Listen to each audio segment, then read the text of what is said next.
everybody to the webinar. Glad you're all here. Hope everybody's staying safe. We know there's a lot going on in the world right now, and we just want to let everybody know that we're thinking of all of our customers and users out there. We want to make sure everybody's staying safe, and we're thinking about you. Hope everybody is taking care of themselves. So today what we're going to do is we're going to go over some of the different options that Allorders has when it comes to emailing. It's a pretty common thing to be emailing forms and templates and reports out of the Allorder systems. And so you might be emailing different documents and whatnot today. We want to make sure that you're aware of some of the options that we have that you might not know about. Make sure you're taking advantage of what Allorders has to offer. So the first thing we want to kind of touch on is a lot of our users have been using Outlook for a really, really long time, and you might still be using Outlook. And there's a number of reasons why you might want to continue to use Outlook, even though in Allorders we do have the capability of emailing directly out of the system. The one I certainly hear the most about is that you have your address book in there. It's just easier to pull up an email and start to type something in if the email addresses are not in Allorders, and that's certainly a valid reason. But as time is moving on and Outlook is losing some support as far as the Windows installs and everything is moving more towards the cloud, we do just want to remind everybody that we do have the capabilities to send emails directly out of Allorders. If you haven't seen it before, if I go under the company menu here and I go to my preferences, here in the email settings area is where I can control whether or not every time I try to send an email, the system is going to try and bring up an Outlook Compose window, or it's going to try and send it directly out of the Allorder system. If you uncheck the box to be sending emails out of Outlook, we'll present you with an option to put in your email settings, your SMTP settings, which is the email service providers servers that are used to send out outgoing emails. So you can see here, here at Number Cruncher, we're using Gmail. You can put in your server, username, password, and port typically. And we have a lot of these settings set up. If you go to our website and you go to our knowledge base, you type in Gmail settings or Office 365 or Yahoo or whatever email service provider you might use. We'll have that information. You might be able to get that from your IT person if you have email hosted locally, something like Microsoft Exchange.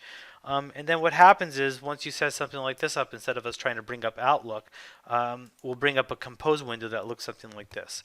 You'll have the to email address, the CC, the BCC, the from subject. The attachment would be the PDF. So a very typical compose window. Again, the big key takeaway here is that we don't require Outlook to be installed on the system.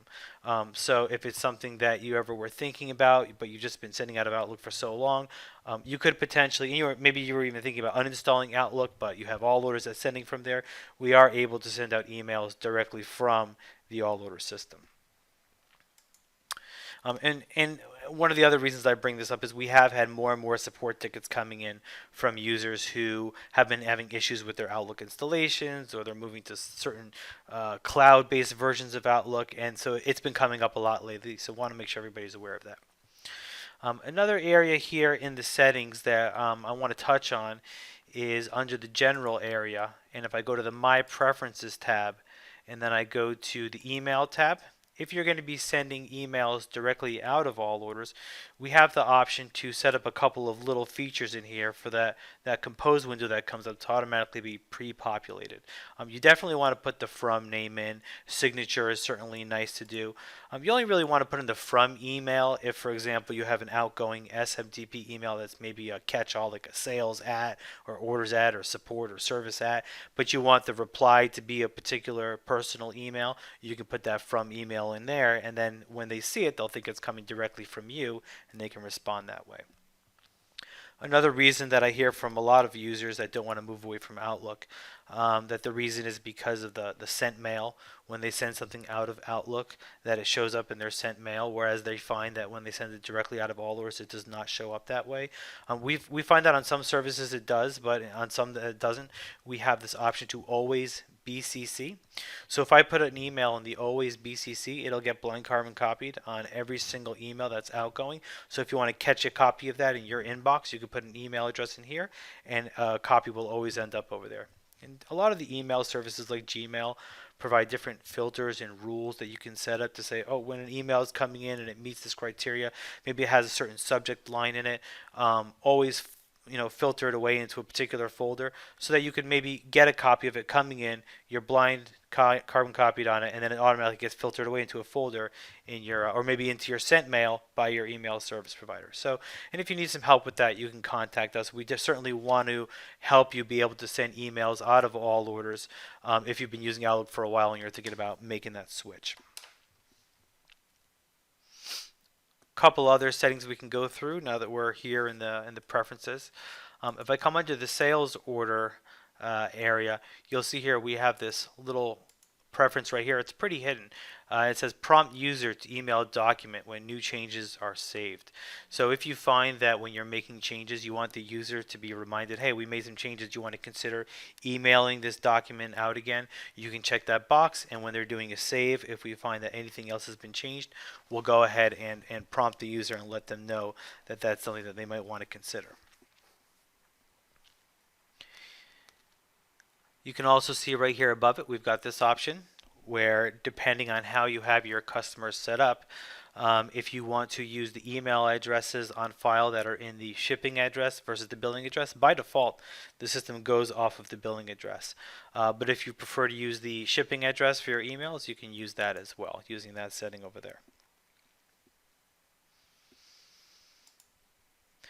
You'll notice here that when we're sending out emails from all orders, we have this option called send in HTML format. Okay, when you're sending out emails from all orders, typically, and by default, it's just going to be a typical text message, just like you would see right over here. But the system does have the capability to allow you to design and create custom email templates that include HTML, so it almost looks like a nice web page. Everybody's email these days almost exclusively is online. It can handle HTML emails, like the marketing emails that you get from various e-commerce websites and newsletters that you might sign up for. And so we have those capabilities. So we're going to quickly go through how you might be able to set something like that up.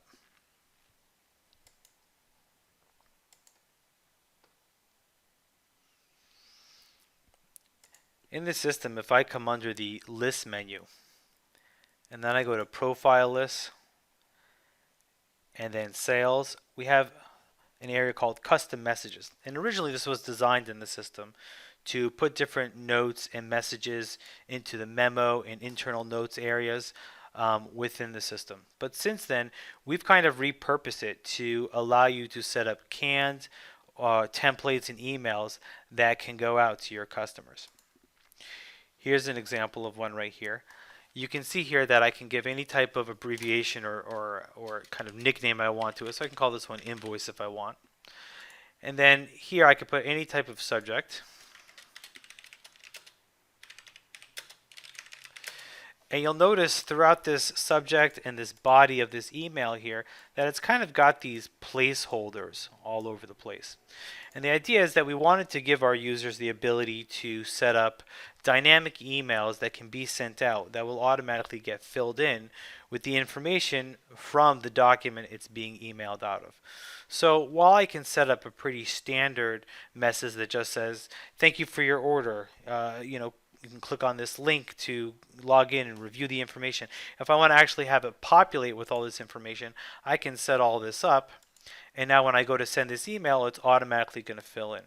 Now you might be thinking to yourself, how in the world would I know what different tokens I can put in? How do I know how to compose something like this? So what we did was we put together an article. I'm going to just bring it over here. It's in our knowledge base. That covers how to put together an email like this. It explains how to go to the custom messages area and how to set up emails. And we have this list of tokens right over here that you can review, which will actually give you all the different tokens you can drop into those email templates. So if you were interested in starting to set some up today and test them out, you can go ahead and do that and start pulling some of the tokens out of here. If any of you are familiar with the reports, where if a report is missing a field, you contact me and let me know, hey, can I get this report on the field? It's the same thing with these tokens. If there's one that's missing that you'd like to be able to add into your email templates, just let us know about it. We'd be happy to add it for you. In the article, we also have this HTML invoice sample template So if you wanted to, you'd be able to review that. And that's really the template that I'm looking at right here, where it's got the billing and shipping address on it. It's got line items on it with quantities and prices. So it's a really nice starting point for an invoice template that could really show you the power that it has. So if you want to see what it looks like, you say, wow, this looks great. Let me see if I can get somebody who does a little bit of web design or knows HTML that can make us a nice looking sales receipt email or invoice email that we could send out to people. It's an option that the system supports today. Here at the top of this particular custom message, you can see I've got this list of different reports. And each of these custom messages can be linked to any reports that I want. In this case, I linked this invoice message that I set up to this particular ship doc. So anytime that I go and email out this ship doc template, it's going to pick up this subject and this body and accompany it with this email. So let's go ahead and fire up a ship doc.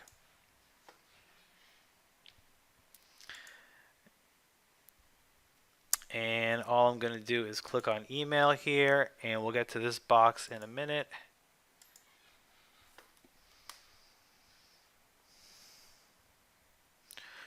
And you can see here that it's pre-populated this email with this particular template because up here in my print dropdown, I was sending out this specific report or form in the dropdown.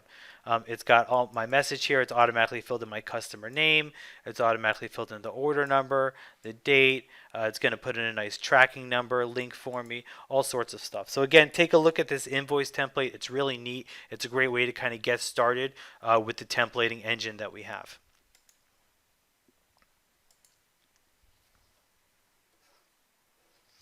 Now, if you're not going to be using HTML emails, just make sure that when you set up the your SMTP settings over here to email out of all orders, that you don't check this box. You want to leave that unchecked if you're not going to be doing any email, any HTML emailing.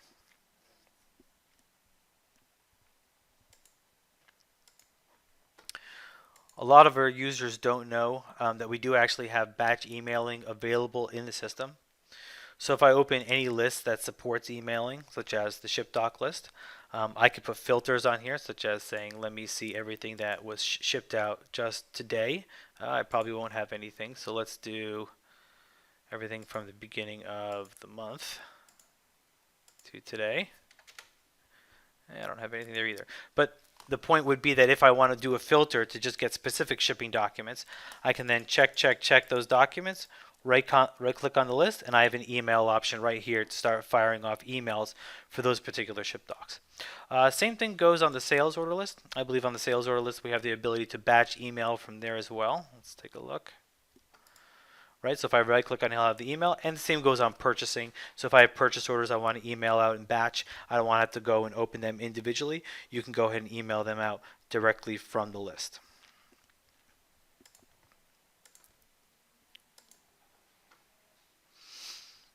Another feature that we added to the system not too long ago is if I go into the settings and I go to the shipping area, we have the option to automatically email a shipping document every single time that it is marked as being shipped. So if you don't want your users to forget, and part of their routine is they go, they deal with the shipping document, put in any information they need to, they mark it as shipped, they email it, invoice it, and then they're done. But you want to make sure that the email goes out every single time automatically. You can check this box. You can select from the different ship doc forms that we have set up in the system, pick the one that you want it to automatically send, and then click on OK. And then every time a ship doc is marked as shipped, it'll automatically fire off the email for you. You won't have to do anything as far as making sure your users email it out on their own. Here in the folders area, which is where you would typically be setting up any type of folders on your network that would act as repositories in the system, where it's very popular for images and attachments. So let's say I have users who are adding attachments or images to the items or attachments to documents, and what will happen will be they might not have a place on the network where they're actually adding it from. And so maybe they've got it on their desktop, or they're grabbing it out of their email and they're popping it into the system. But not everybody's going to get access to that if it's specifically on their computer. And so by setting up these folders, we create a central repository or a network shared folder that everybody's going to have access to, where every time a file is added to the system, all orders will drop it in that particular folder or repository. You'll see here we have one for emails that are going out. Right here, it's the bottom one. So every single time that an email is sent out of the system, if you want a copy of the form that was generated, the PDF document that was attached and emailed out, if you want to keep a copy of that, you can just set up a repository folder on your network and browse for it and put the path in here. And you can see underneath here we've got options to keep copies of all the email documents and also add timestamps to them. So even as time goes on, we'll always keep copies of everything.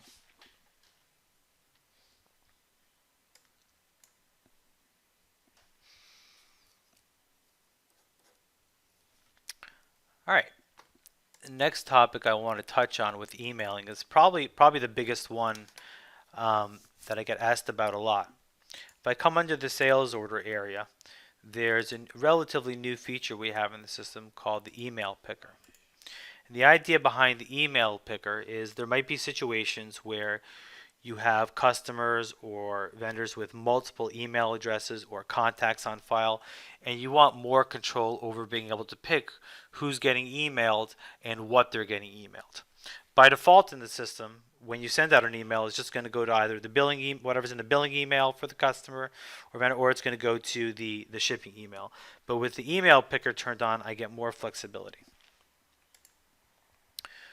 Once you turn it on, let's go ahead and open up an order here. And let's go to edit the customer. Not only do we have access to the email that's here under the billing info, where we can set up the email for the customer, and under the shipping information here where we can set up an email, but we also start to gain access to the contacts. So as I'm setting up new contacts in the system and putting emails in, those will be available to send emails out to as well. You'll notice that here, even if I want to put a new contact in just for the sole purpose of putting an email in, that's really all you need to do.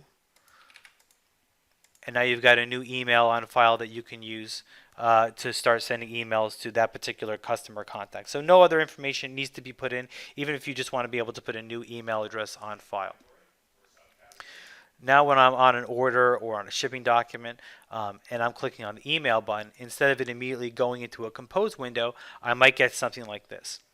And what this is going to do is it's going to give me the option to take the billing email, the shipping email, any emails I have related to contacts, and give me a listing of all those different email addresses along with the names and the type of email that it is, whether it's a billing email or a contact. And you can see here on the right, we even have the ability to override the default form that I might have set up for my order or my shipping document. You can see here I've got this particular sales order selected over here. Let's cancel this. I've got this particular sales order selected over here. But within each customer, I'm able to specify default forms and templates for sales orders, quotes, shipping documents, and returns. I can also override that per shipping address. Each shipping address can have its own set of forms associated with it. And I'm also able to override that for each contact that I have in my contact list.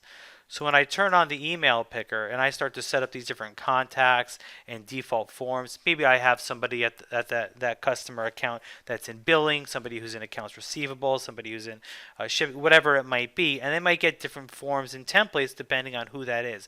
Well, now I can set up those different forms, and without me having to do all this work every single time I begin the process of sending out an email for a particular document, it's already pre-populated who's going to get what form, and I can pick this one's going to get it too, this one's going to get a CC, this one's going to get BCC, and then all the appropriate compose windows will come up so that each one of those emails will get those particular documents that is specific to them. Okay, so you want to make sure that you start working with the contacts area. If you've been, once you turn that on, if you've been in the customer screen and you're only really familiar with the billing and the shipping tabs, you haven't really played around with the contacts tab. Start, getting in there and setting that up. That's going to be one of the best ways to start to set up the additional email addresses.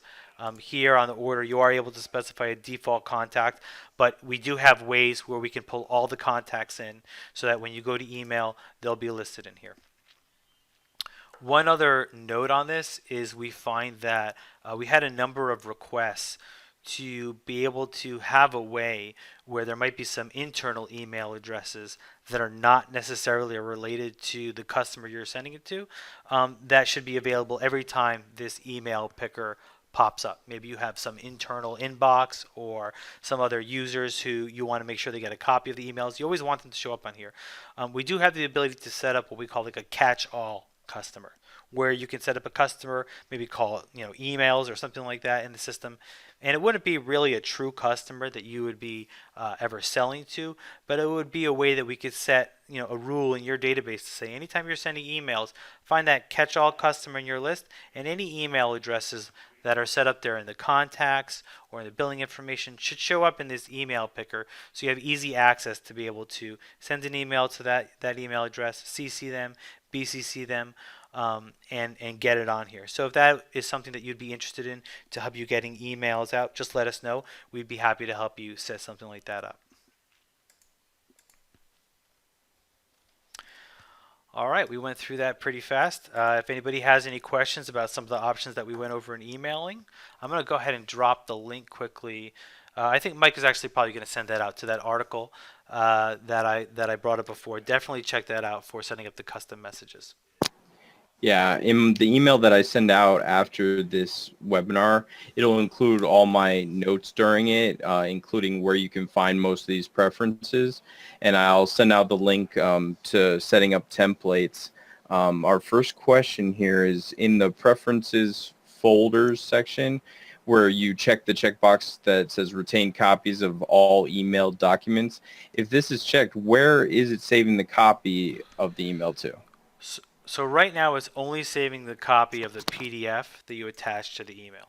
I know we've definitely talked about it at some of our client retreats about actually logging emails that are going out and saving like the actual body and the subject of the email along when it was sent and who it was sent to. Right now we're not doing that.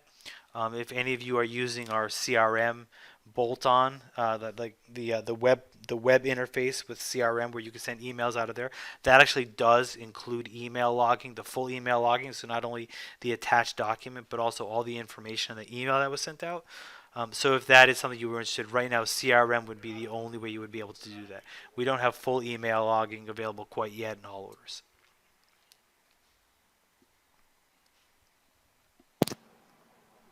And it's basically saving those attachments wherever you set up in that third field there, right?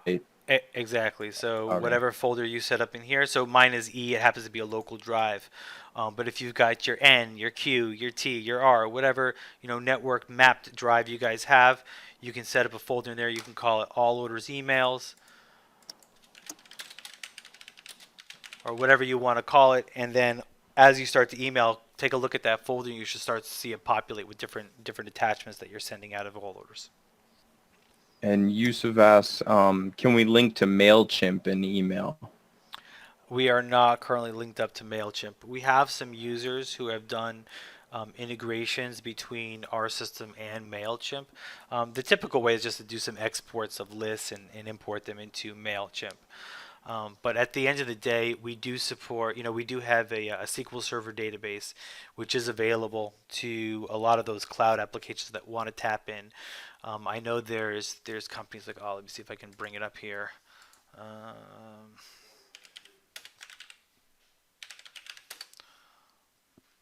I think it's these guys. If you were really interested in trying to blow something like that out, there's this company called Integromat. I actually saw a couple of users. We have a couple who have set something like this up.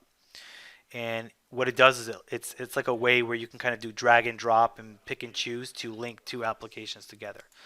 And if you look at the list of apps they have, one will probably be MailChimp on here. There's MailChimp.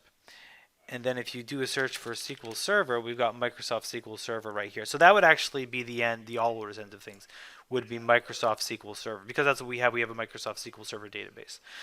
So if you wanted to take a look at some of the options they had on the MailChimp side and see how you might be able to integrate and push information into or out of MailChimp, and then you're looking for a little bit of help on the Microsoft SQL Server end to try and tie the two together, you can let us know.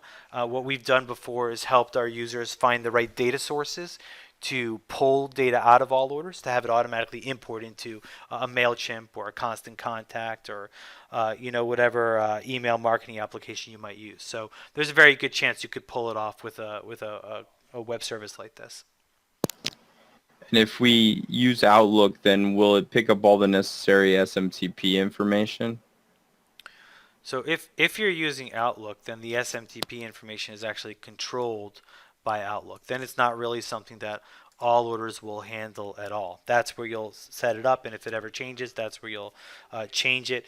And then when you email out of all orders, we're just bringing up a compose window for Outlook.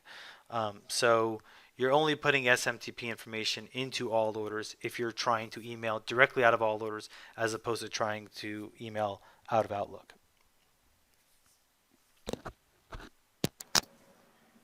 Does anyone else have any other questions? I know we moved through this pretty quick.